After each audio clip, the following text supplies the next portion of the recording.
आत्ता बघा बाजारात सगळीकडे बघायला मिळतोय म्हणजे हिरवा वाटाणा आणि मेथी. तर त्याच्याचपासून मी इथं मेथी मटार मलाई इथं बनवलेली आहे. तर फ्रेश वाटाणा घेतला आहे मी इथं आणि मेथीची जी भाजी आहे ती अशी बारीक अशी चिरून घेतलेली आहे. तर इथं बघा मी एक वाटण तयार करून घेणार आहे. त्याच्यासाठी कढईमध्ये मी 2 चमचे तूप घातलं. तुपामध्ये थोडेसे खडे मसाले घातले, 2 कांदे घातले आणि एक लाल बुंद झालेला टॅमॅटो घातला.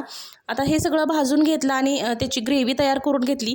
आता फोडणीसाठी 2 चमचे कढईमध्ये मी तेल घालून घेतलं. तेलामध्ये जिरं घातलं, हिरवी वेलची घातली आणि हिंग घातला.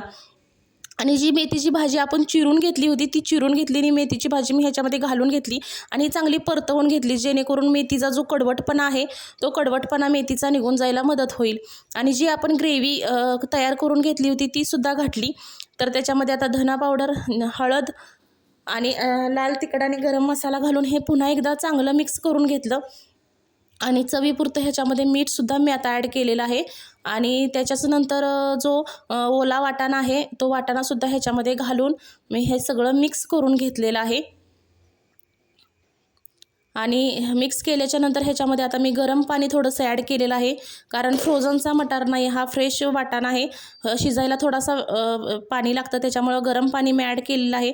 तर मस्त असं आपला इथं वाटाणासुद्धा शिजलेला आहे आणि मस्त अशी ग्रेव्ही जी आहे ती तयार झालेली आहे. आपण बघू शकताय तुम्ही, घट्टसर अशी ग्रेव्ही इथं तयार झालेली आहे.